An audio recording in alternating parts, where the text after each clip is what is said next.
Meanwhile, if you want to know how expensive it is to house illegal immigrants in this city where we got 56,000 and have had over 700,000 pass through, look at these other historic programs in our past that we've paid for and compare it to illegal immigration. World War I, $334 billion. The Apollo program, $257 billion. Space program overall, $150.7 billion.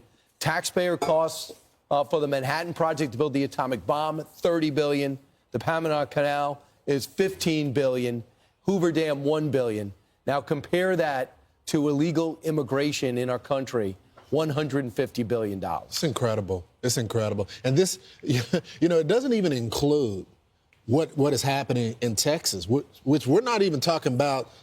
We're talking about the feds. Right. We're not even talking about what the state of Texas has to pay. We don't get reimbursed for it because we have a surplus in our state. We don't have debt in our state. We've been paying to secure the border. If you go out to the border, there are no border agents that are there on the front line because they're processing. Right. They can't do their job. Someone has to pay for that. So the state has been paying for that. This is unbelievable. That is so much money that we could be doing to get our vets that are homeless off the street, people that are living in poverty, fix our schools. We got kids that can't even read, but we're paying for all of this. But and the number that is the real tell is the one in the upper right-hand corner. And this is just for 1 year. Illegal migration has cost taxpayers $150 billion. In comparison, look, that is about half the cost of all of World War I.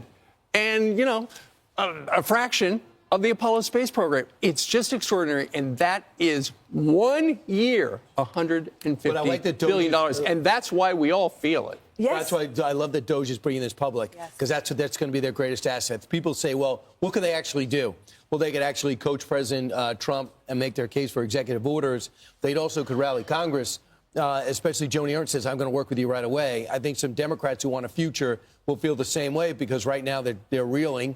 And I think the fact is that Elon Musk and Vivek Ramaswamy holding a press conference is going to be covered by all the networks. Because the thing is, to see your tax dollars being squandered like that in black and white, to have it put out there like a cyber deal on Monday, for just $150 billion more, you could get World War I or you could get illegal immigration for a year. And to your point, all that covers is the federal taxpayer dollars. It doesn't cover the fact that the emergency services budgets were absolutely blown within 1 month of the annual year. It doesn't cover the lives lost at the hands. I mean, it is so traumatic for the American people, and the thought that this ripple effect won't be generational. Finally, however, with the new sheriffs in town, the new bookkeepers in town, with Elon and Vivek saying, look, guys, we're holding up the tax receipts.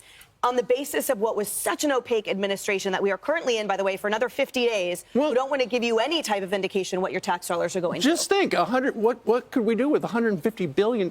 We're spending it on that? Like Warren said, schools, and safety. All that stuff. And instead, we've got it's a mess, and everybody knows it's a mess. However, if you were looking at the X account of the House Ways and Means Democrats, they posted something yesterday that was quite tone deaf, and they pretty much immediately took it down.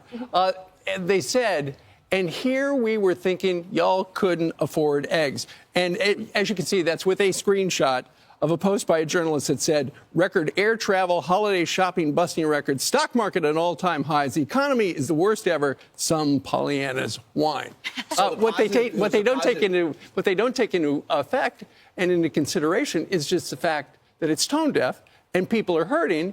And that's one of the reasons why they just lost the election. Well, this goes to the point of them making fun of voters. I mean, they should have left it up. Leave it up. Don't be ashamed of it. You guys continue to do it on national TV. Say, they're uneducated voters. Those are the people. We can't convince those type of people. Oh, no, the economy, it's good.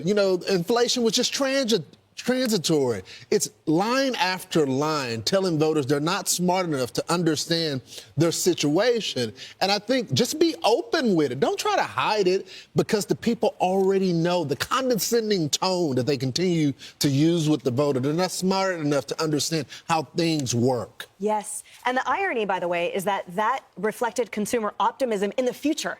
It was the fact that President Donald Trump is the president-elect. It's the fact that they have now a refreshing administration wipe to look forward to. Right. That's in part what fosters consumers' excitement and spending on Cyber Monday. It wasn't the dread everyone's been feeling for the last 4 years, but I totally agree with you that the mocking, the condescension that is rooted in this administration and the House Dems, leave it up, guys. Nasty. You don't need to hide it.